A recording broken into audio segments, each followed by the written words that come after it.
नमस्कार दोस्तों। NCB education hub YouTube channel में आप सभी मित्रों का हार्दिक अभिनंदन है। दोस्तों, आज हम एक नया अध्याय प्रारंभ करने जा रहे हैं। मध्यकालीन भारत का इतिहास पढ़ रहे हैं और इसमें हम आज मुगल काल पढ़ेंगे भाई। हम दोस्तों दिल्ली सल्तनत को कंप्लीट कर चुके हैं। एक वीडियो क्लास उस पर मैंने मॉक टेस्ट की भी डाल दी है, जिसमें महत्वपूर्ण प्रश्नों का संग्रह डाला गया है। आइए दोस्तों, आज का चैप्टर प्रारंभ करते हैं। मुगल काल। रीट एग्जाम के लिए तो मुगल काल से काफ़ी ज़्यादा क्वेश्चन पूछे जाते हैं, क्योंकि जो मुगल काल है उसको राजपूत काल से जोड़ के पढ़ा जाता है। मुगल राजपूत संबंधों से भी क्वेश्चन पूछे जाते हैं, इसलिए एग्जामिनर का ज़्यादा फोकस मुगल काल पे रहता है। भारत में मुगल वंश का संस्थापक बाबर को माना जाता है भाई। बाबर का पूरा नाम जहीरुद्दीन मोहम्मद बाबर था भाई। पूछ लिया जाए एग्जाम में कि बाबर का पूरा नाम क्या था। जहीरुद्दीन मोहम्मद बाबर। ये जो बाबर था दोस्तों, बाबर ने एक पुस्तक लिखी थी भाई, बाबर ने, और उस पुस्तक का नाम था तुजुक ए बाबरी। पूछ लिया जाए कि बाबर की आत्मकथा का क्या नाम था। बाबर की आत्मकथा का नाम था बाबरनामा, या इसी पुस्तक को अपन कहते हैं तुजुक ए बाबरी। तुजुक ए बाबरी। यह पुस्तक खुद बाबर के द्वारा लिखी गई। यदि कोई भी व्यक्ति अपने जीवन की कहानी खुद लिखता है तो उसे आत्मकथा कहा जाता है। तो बाबर की आत्मकथा का नाम था बाबरनामा, जिसे तुजुक ए बाबरी के नाम से भी जाना जाता है। यहां दोस्तों एक और सवाल पूछ लिया जाता है कि बाबर ने ये जो पुस्तक लिखी थी बाबरनामा, ये कौन सी भाषा में लिखी थी भाई। यह तुर्की भाषा में लिखी गई पुस्तक है। तुजक ए बाबरी या बाबरनामा नामक पुस्तक तुर्की भाषा में लिखी गई थी। यहां से दोस्तों आपसे एक और सवाल पूछा जा सकता है कि जो बाबरनामा पुस्तक था या बाबरनामा जो पुस्तक थी, इसका अंग्रेजी में अनुवाद किसने किया था भाई। इसका अंग्रेजी में अनुवाद किया था श्रीमती बेबरीज के द्वारा। बहुत ही अच्छा सवाल। बाबर ने, या बाबर की जो जानकारी है, बाबर ने भारत में मुगल साम्राज्य की स्थापना की थी, तो बाबर के बारे में सबसे ज्यादा जानकारी हमें बाबर की आत्मकथा बाबरनामा से मिलती है भाई। बाबरनामा को ही तुजुक ए बाबरी के नाम से जाना जाता है और यह पुस्तक तुर्की भाषा में लिखी गई थी। बाबरनामा का अंग्रेजी भाषा में अनुवाद श्रीमती बेबरीज के द्वारा किया गया था। देखिए दोस्तों, बाबरनामा के अनुसार बाबर के कहानी या मुगल वंश के प्रारंभ की कहानी। भारत में मुगल वंश का संस्थापक बाबर को माना जाता है, या जहीरुद्दीन मोहम्मद बाबर को माना जाता है। बाबर का शासनकाल 1526 से 1530 ईस्वी तक रहा। यानी हम ये कह सकते हैं कि बाबर का कार्यकाल कुल मिला के 4 वर्ष रहा भाई। यहां से भी सवाल पूछा जा सकता है कि बाबर ने भारत में कितने साल तक शासन किया। 4 साल तक शासन किया, 1526 से 1530 ईस्वी तक। भारत में बाबर की सत्ता स्थापित होने से पहले आप बाबर के माता पिता का परिचय देख लीजिए।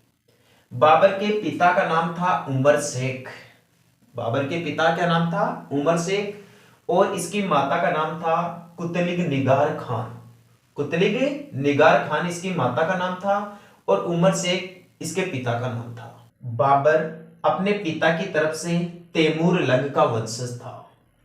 तैमूर लंग के शासनकर्ता इराक या ईरान के माने जाते हैं भाई। इराक या ईरान के माने जाते हैं। तैमूर लंग या तैमूर लंग नामक राजवंश ने इराक या ईरान क्षेत्र पर शासन किया था, और पिता की तरफ से बाबर यहां का वंशज था भाई, तैमूर लंग का वंशज था। अपनी माता कुतलिग निगार खान की तरफ से बाबर चंगेज की वंशज थी। ये इसकी मां कुतलिग निगार खान, और ये जो चंगेज के जो शासक थे या चंगेज के जो साम्राज्य के राजा थे, वो दोस्तों चीन पर शासन करते थे भाई। किस पर शासन करते थे? चीन पर शासन करते थे, या फिर मध्य एशिया पर शासन करते थे। इस प्रकार बाबर के पिता का नाम उमर शेख और माता का नाम कुतलिग निगार खान था। पिता उमर शेख तैमूर लंग के वंशज थे, और माता कुतुब निगार खान चंगेज की वंशज थी, जो चीन का साम्राज्य माना जाता है। अब भारत में बाबर की जो मुगल सत्ता स्थापित हुई वह पानीपत के युद्ध के साथ हुई भाई। पानीपत का युद्ध 21 अप्रैल पानीपत का युद्ध 21 अप्रैल 1526 ईस्वी को हुआ भाई। पानीपत का युद्ध कब हुआ था? 21 अप्रैल 1526 ईस्वी को। और यह युद्ध वर्तमान समय में भारत के हरियाणा राज्य में हुआ था भाई। कई बार यह साधारण सवाल भी पूछ लिया जाता है कि पानीपत का युद्ध का मैदान भारत के कौन से राज्य में है? हरियाणा राज्य में है। पानीपत का युद्ध बाबर का इस टाइम पे विरोधी था। भारत में दिल्ली सल्तनत का अंतिम शासक, उसका नाम था इब्राहिम लोदी, जो लोदी वंश का था भाई, इब्राहिम लोदी। पानीपत के प्रथम युद्ध में दोस्तों बाबर जीत जाता है। इब्राहिम लोदी की यहां हत्या कर दी जाती है, इसे मार दिया जाता है। और इब्राहिम लोदी की हत्या होने के बाद ही जो दिल्ली सल्तनत है उसका शासन तो खत्म हो जाता है और भारत में मुगल वंश की स्थापना हो जाती है। तो पूछ ले जाए कि भारत में मुगल वंश की स्थापना कौन से युद्ध के बाद में हुई भाई? पानीपत के प्रथम युद्ध के बाद में हुई, जो 21 अप्रैल 1526 ईस्वी को हुआ, वर्तमान में भारत के हरियाणा राज्य में। पानीपत के प्रथम युद्ध में बाबर की तो जीत हासिल हुई और इब्राहिम लोदी की यहां हत्या कर दी गई।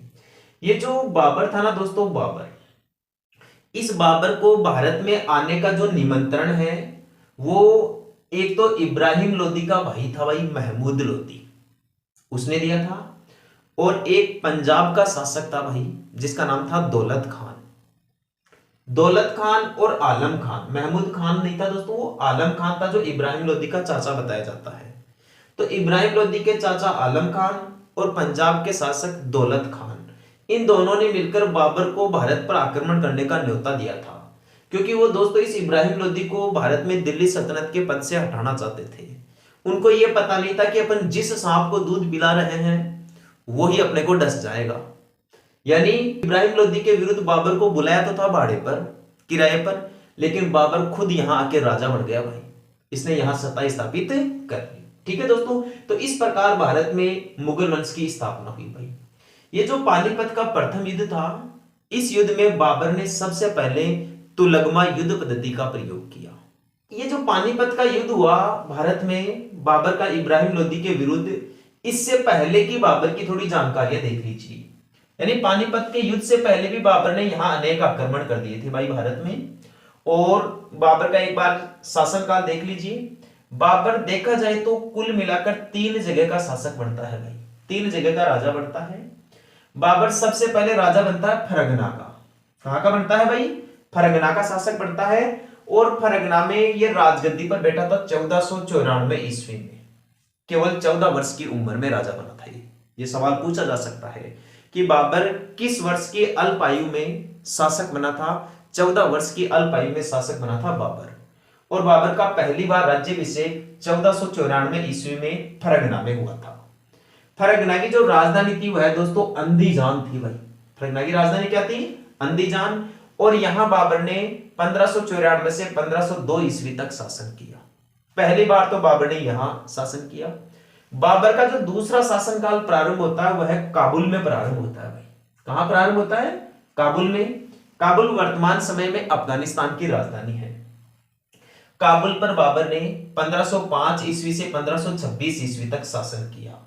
यानी बाबर का जो दूसरा कार्यकाल था वो यहां पूरा हुआ, 1505 से 1526 ईस्वी तक। पूछा जाए कि काबुल में बाबर का राज्याभिषेक कब हुआ? 1505 ईस्वी में। और 1526 में हुए पानीपत युद्ध के बाद भारत में मुगल वंश का संस्थापक बना बाबर। और बाबर ने भारत में 4 साल तक शासन किया, 1526 से लेकर 1530 ईस्वी तक। 1530 ईस्वी में बाबर की मृत्यु हो जाती है। या आपसे क्वेश्चन पूछ लिया जाए कि बाबर ने भारत में शासन कब से कब तक किया? 1526 से 1530 ईस्वी तक। बाबर की मृत्यु कब हुई थी? 1530 ईस्वी में।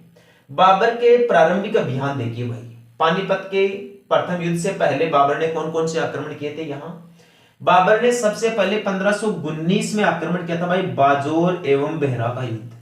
बाजोर एवं बेहरा का युद्ध किया था बाबर ने सबसे पहले 1519 में। यह बाबर का प्रथम आक्रमण माना जाता है भारत में, यानी बाबर का भारत में प्रथम आक्रमण हुआ था 1519 ईस्वी में, जो बाजोर एवं बेहरा का आक्रमण माना जाता है। यहां बाबर ने हिंदू बेग नामक व्यक्ति को नियुक्त किया था भाई। बाजोर एवं बेहरा में किसको नियुक्त किया था? हिंदू बेग नामक व्यक्ति को।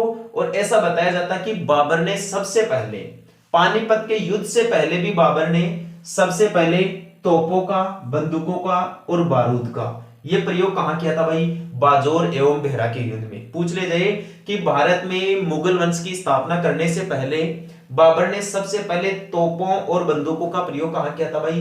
बाजोर एवं बेहरा के युद्ध में। कब? 1519 ईस्वी में। इसके बाद में बाबर ने पानीपत के युद्ध में भी इनका प्रयोग किया और उसके बाद में आगे चलकर खानवा के युद्ध में भी इन तोपों और बंदूकों का प्रयोग किया। ठीक है, दूसरा सवाल देखिए या दूसरा आक्रमण देखिए। बाबर ने 1519 ईस्वी में ही यूसुफजाई जाति पर आक्रमण किया भाई। और ये जो यूसुफजाई जाति थी ये दोस्तों पेशावर में रहने वाली थी। पेशावर यानी पाकिस्तान के आसपास के क्षेत्र में थी। लेकिन बाबर का यह आक्रमण असफल बताया जाता है, यहां बाबर को सफलता नहीं मिली। तो बाबर का भारत में दूसरा आक्रमण था यूसुफजाई जाति पर, जो 1519 ईस्वी में किया गया और असफल हुआ। बाबर ने तीसरा आक्रमण भाई पुनः किया 1520 ईस्वी में बाजोर एवं बेहरा पर ही। बाबर का बाजोर एवं बेहरा पर पहला आक्रमण तो कब हुआ था? 1519 ईस्वी में, जिसके अनुसार उसने हिंदू बेग नामक व्यक्ति को तो नियुक्त किया और सबसे पहले तोपों, बारूद और बंदूकों का प्रयोग किया। बाजोर एवं बेहरा पर बाबर का दूसरा आक्रमण 1520 ईस्वी में हुआ। और बाबर का जो भारत में जो चौथा आक्रमण हुआ था यह पंजाब पर हुआ था भाई। इस समय पंजाब का शासक था दौलत खान। इस समय पंजाब का शासक कौन था भाई? दौलत खान। और ये जो दौलत खान था ना, इसी ने इस इब्राहिम लोदी के चाचा आलम खान और अपने बेटे दिलावर खान, इन दोनों को भेजा था बाबर के पास में कि आप भारत आओ एक सेना लेकर और अपन मिलकर इब्राहिम लोदी को हराएंगे। बाद में बाबर आता है, पानीपत का प्रथम युद्ध भी करता है, इसमें इब्राहिम लोदी को पराजित भी कर देता है। यहां दौलत खान, आलम खान और दिलावर खान को ऐसे लगता है कि बाबर ने इब्राहिम लोदी को तो सत्ता से हटा ही दिया, रास्ते से हटा ही दिया, और अब ये तो वापस चला जाएगा काबुल और अब हम यहां शासन करेंगे, दिल्ली पर शासन करेंगे। लेकिन इनके जो ख्वाब थे वो पूरे हुए नहीं, बाबर वापस गया नहीं। बाबर का यही बैठने का मन कर लिया, मतलब भारत के अंदर ही शासन करने का मन कर लिया। और भारत में इसने 1526 ईस्वी में मुगल वंश की स्थापना कर दी और अपने जीतते रहते तक ये यहां तक राजा बना। अब बाबर के आगे के आक्रमण देखिए दोस्तों कि ये जो आक्रमण हुए इनके बाद में पानीपत की लड़ाई हुई। पानीपत की लड़ाई के साथ ही मुगल वंश की स्थापना हो गई। अब नेक्स्ट आक्रमण देखिए, बाबर का जो अगला आक्रमण था वह बयाना का युद्ध था भाई। वह कौन सा युद्ध था? बयाना का युद्ध। बयाना वर्तमान समय में भारत के राजस्थान राज्य के भरतपुर जिले में पड़ता है भाई। बयाना युद्ध का मैदान कहां पर है? भरतपुर में। और ये जो बयाना युद्ध का मैदान है यह हुआ था 1527 ईस्वी में, 16 फरवरी 1527 ईस्वी में। और ये जो बयाना का युद्ध हुआ था यह हुआ था मेवाड़ के महाराणा सांगा और भारत में मुगल वंश के संस्थापक बाबर के बीच में। मेवाड़ के महाराणा सांगा और बाबर के बीच में हुआ बयाना का युद्ध भरतपुर में 1527 ईस्वी में। इस युद्ध में दोस्तों महाराणा सांगा जीत जाते हैं और बाबर को हार का सामना करना पड़ता है। इसी के दोस्तों कुछ समय पश्चात बाबर के विरुद्ध महाराणा सांगा के साथ एक और युद्ध हुआ, उसका नाम था खानवा का युद्ध। यह परीक्षा की दृष्टि से काफी महत्वपूर्ण सवाल है दोस्तों, खानवा का युद्ध। खानवा का युद्ध, पहली बात तो ये युद्ध का मैदान कहां पड़ता है? यह भरतपुर में ही पड़ता है। लेकिन कंपटीशन एग्जाम में दोस्तों ऑप्शन में कई बार ज्यादा डीपली क्वेश्चन पूछ लिया जाता है और भरतपुर न देकर उसमें रूपवास आपको ऑप्शन में मिलता है। भरतपुर जिले की रूपवास तहसील में पड़ता है यह खानवा का मैदान। और ये जो युद्ध हुआ था यह हुआ था 17 मार्च, इसकी तारीख ध्यान रखनी है भाई आपको। पानीपत के युद्ध की 21 अप्रैल 1526 और खानवा के युद्ध की 17 मार्च 1527 ईस्वी। ये दोनों तारीखें आपको याद रखनी है, बहुत ही महत्वपूर्ण है। एग्जाम के अंदर इनकी डेट ही डाल दी जाती है। जैसे हल्दीघाटी के युद्ध की डेट पूछ ली जाती है, खानवा के युद्ध की डेट पूछी जाती है, पानीपत के युद्ध की डेट पूछी जाती है, तो आप इनकी तारीख भी याद रखोगे। खानवा का युद्ध भरतपुर की रूपवास तहसील में हुआ था। और ये 17 मार्च 1527 ईस्वी को हुआ था भाई। यह युद्ध भी मेवाड़ के महाराणा सांगा और बाबर के बीच में ही हुआ था। मेवाड़ के महाराणा सांगा और बाबर के बीच में ही हुआ था। लेकिन दोस्तों इस युद्ध में बाबर जीत जाता है भाई। खानवा के युद्ध में बाबर जीत जाता है और महाराणा सांगा की यहां पराजय होती है। दोस्तों ये जो युद्ध का मैदान था, इस युद्ध के मैदान में महाराणा सांगा की तरफ से कई मुस्लिम सैनिक भी लड़े थे भाई, या मुस्लिम सेनापतियों ने भी युद्ध किया था। जैसे एक तो था इसमें महमूद लोधी, एक मुस्लिम सेनापति तो कौन था भाई? महमूद लोधी, जो इब्राहिम लोधी का भाई था। और जो दूसरा मुस्लिम सेनापति था उसका नाम था हसन खां मेवाती। हसन खां मेवाती, ये राजस्थान में मेवात प्रदेश का था भाई हसन खां मेवाती, या मेवात रियासत का था। मेवात रियासत में अलवर का क्षेत्र आता भाई, अलवर और आंशिक रूप से भरतपुर का। यह मेव जाति का क्षेत्र था। मेव जाति तो जानते हो कि कौन से लोगों को मेव कहते हैं?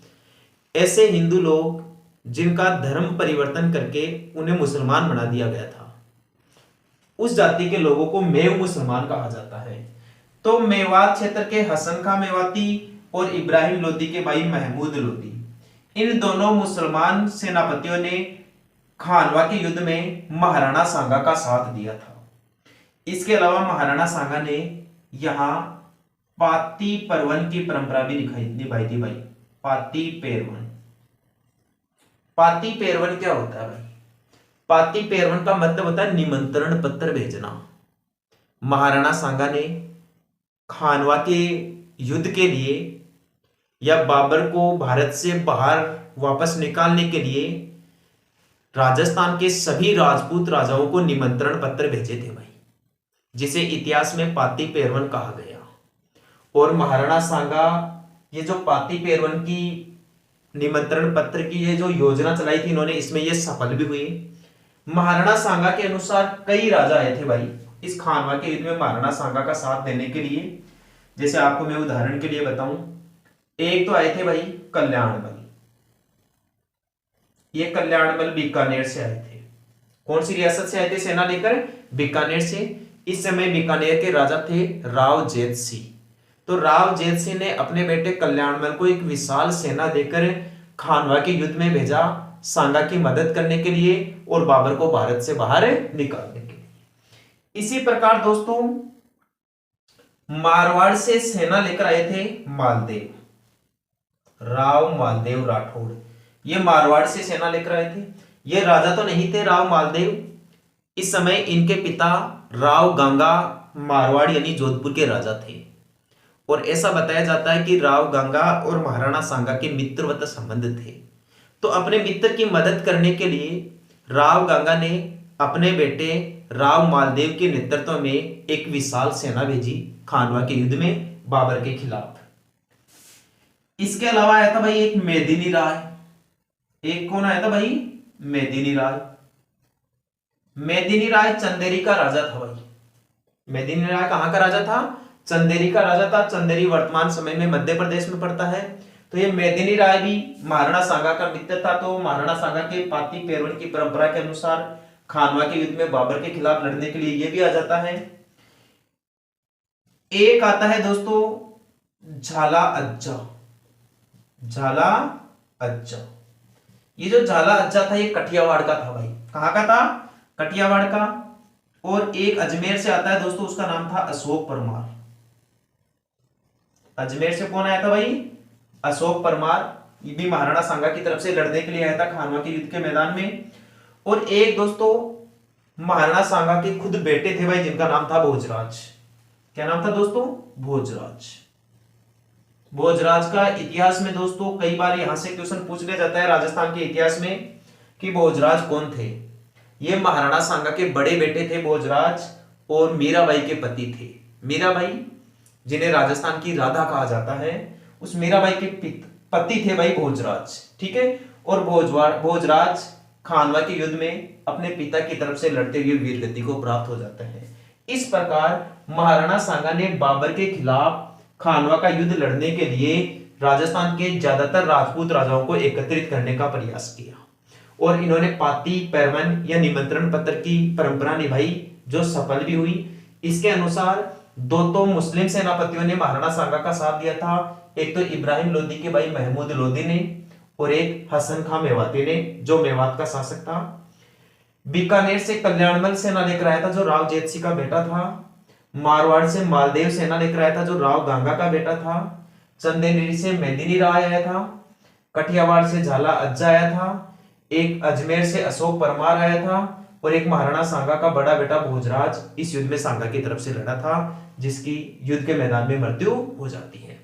दोस्तों इस युद्ध में बाबर जीत तो गया लेकिन सांगा की पराजय हुई। तो सांगा की पराजय के बारे में दोस्तों यहां आपसे क्वेश्चन और पूछे जा सकते हैं। महाराणा सांगा के बारे में दोस्तों 3 स्थानों का आपको ध्यान रखना है। कौन से 3 स्थान वो मैं बता देता हूं। एक तो है बसवा, एक स्थान से कौन सा है बसवा जो दौसा में है। क्यों ध्यान रखोगे इन स्थानों का, क्योंकि यहां से दोस्तों अक्सर एग्जाम के अंदर क्वेश्चन पूछे ही जाते हैं। जो महाराणा सांगा है बाबर के खिलाफ युद्ध लड़ते हुए हैं तो उस टाइम पे वो दोस्तों घायल हो जाते हैं। तो घायल सांगा को तो युद्ध के मैदान से बाहर निकाल लिया जाता है और फिर महाराणा सांगा के स्थान पर ये जो कठियावाड़ के थे ना दोस्तों सेनापति झाला अज्जा, ये मेवाड़ का छत्र चंवर धारण करते हैं और महाराणा सांगा की जगह मुगलों के खिलाफ युद्ध लड़ते हैं। तो युद्ध लड़ते लड़ते दोस्तों ये जो झाला अज्जा ये भी वीरगति को प्राप्त हो जाते हैं।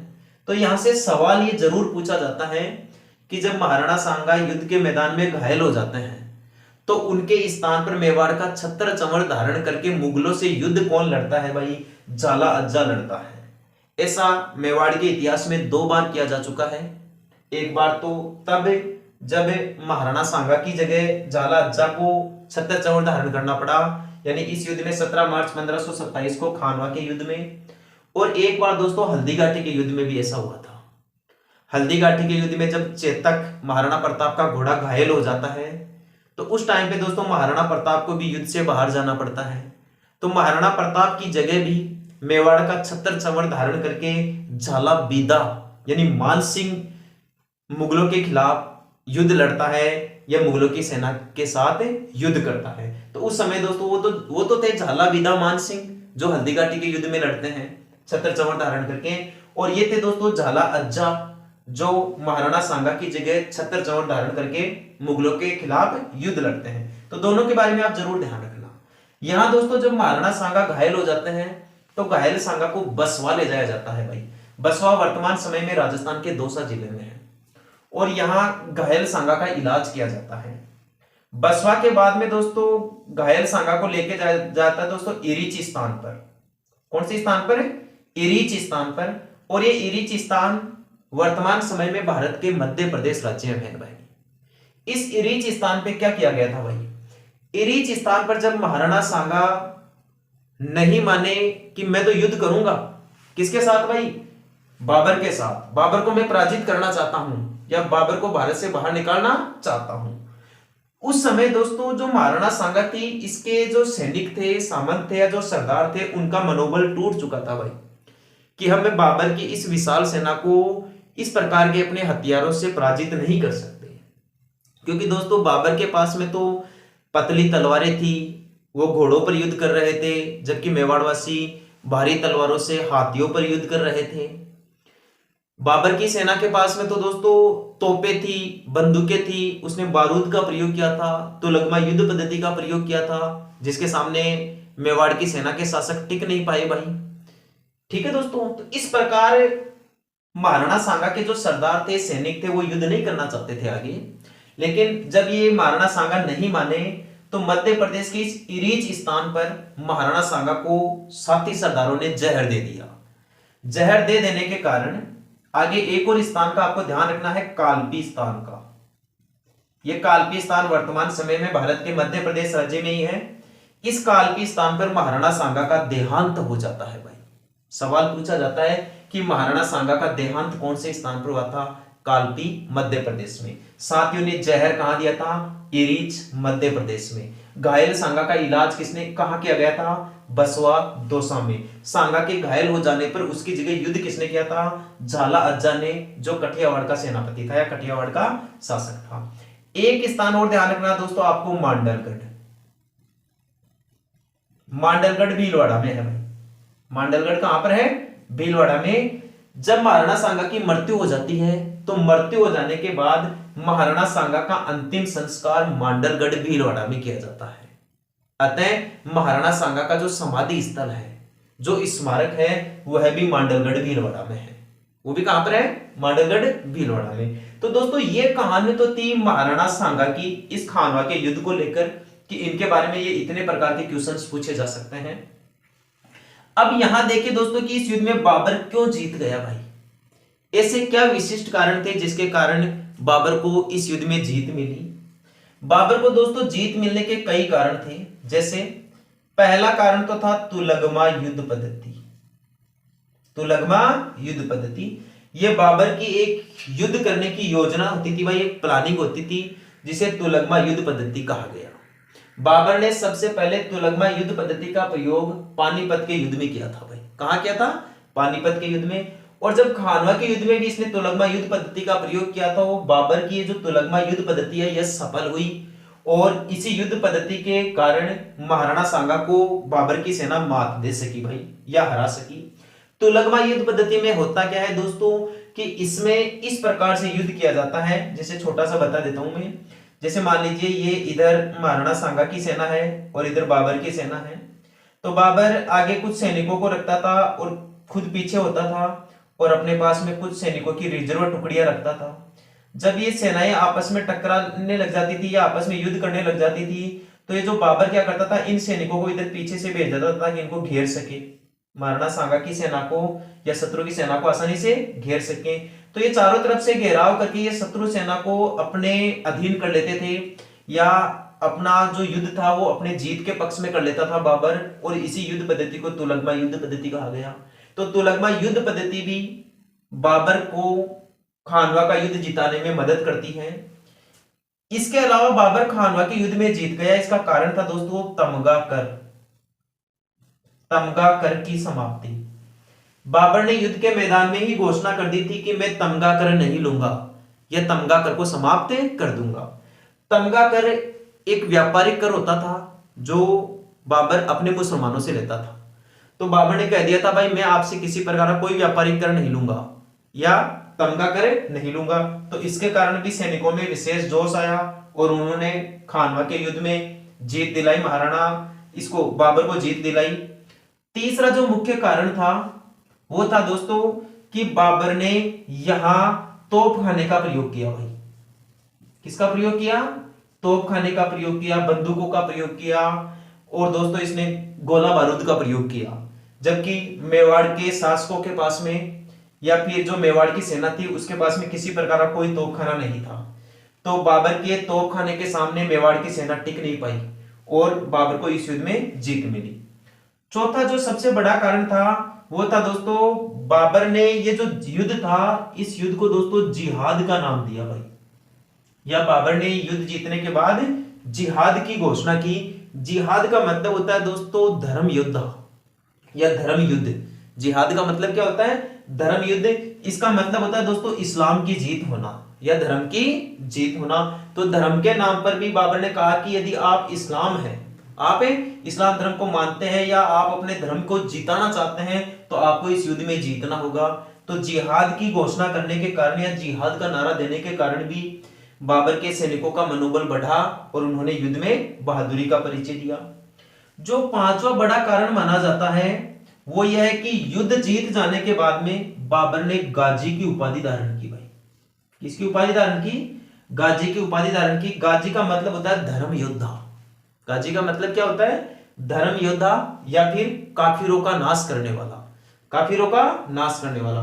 तो इस प्रकार दोस्तों बाबर को इस खानवा के युद्ध में विजय मिली या जीत हासिल हुई और महाराणा सांगा को यहां पराजय का सामना करना पड़ा। तो बाबर ने दोस्तों पानीपत का युद्ध लड़ा, बयाना का युद्ध किया, खानवा का युद्ध किया। इसके बाद में दोस्तों बाबर एक और बड़ा युद्ध करता है जिसका नाम था भाई चंदेरी का युद्ध। जिसका क्या नाम था? चंदेरी का युद्ध। ये चंदेरी वर्तमान समय में मध्य प्रदेश में पड़ता है भाई। चंदेरी कहां पर पड़ता है? मध्य प्रदेश में। और चंदेरी का युद्ध किया था इसने 1528 ईस्वी में। चंदेरी का युद्ध कब किया था भाई? 1528 ईस्वी में। अब आपको पता है कि जो मेदिनी राय था ना, ये मेदिनी राय ये खानवा के युद्ध में महाराणा सांगा का साथ देता है। तो इस बात को बुरा मान जाता है कौन भाई? बाबर। तो बाबर यह बदला लेने के लिए फिर चंदेरी पर आक्रमण करता है और चंदेरी के युद्ध में 1528 ईस्वी में मेदिनी राय को पराजित करता है। बाबर का जो अगला आक्रमण था वह घाघरा का युद्ध था भाई। कौन सा युद्ध था? घाघरा का युद्ध। और इसने घाघरा का युद्ध लड़ा था 1529 ईस्वी में। 1529 ईस्वी में यहां घाघरा के युद्ध में घाघरा का जो शासक था वह नुसरत खान था भाई। कौन था? नुसरत खान। यानी कि बाबर ने 1529 ईस्वी में घाघरा के युद्ध में नुसरत खान को पराजित किया और उसे सशर्त माफ किया गया। यानी घाघरा जो क्षेत्र हुआ करता था उसका आधा राज्य तो नुसरत खान को दिया गया और आधा राज्य दामाद जया मिर्जा को दिया गया। और इसके बाद दोस्तों बाबर की जीवन लीला समाप्त हो जाती है, यानी कि 1530 ईस्वी में बाबर की मृत्यु हो जाती है। आपसे पूछ ले जाए कि बाबर की मृत्यु कब हुई? 1530 ईस्वी में। 1530 ईस्वी में। तो इस प्रकार दोस्तों मैंने आपको भारत में मुगल काल के बारे में प्रारंभिक जानकारी दी है, मुख्य रूप से बाबर के बारे में पढ़ाया है। उम्मीद करता हूं दोस्तों आपके ये जानकारी ठीक तरीके से समझ में आई होगी। यदि दोस्तों आपके मेरे द्वारा दी गई जानकारी अच्छी लगी है तो अपने YouTube चैनल को लाइक, शेयर और सब्सक्राइब जरूर करें। ठीक है दोस्तों, धन्यवाद।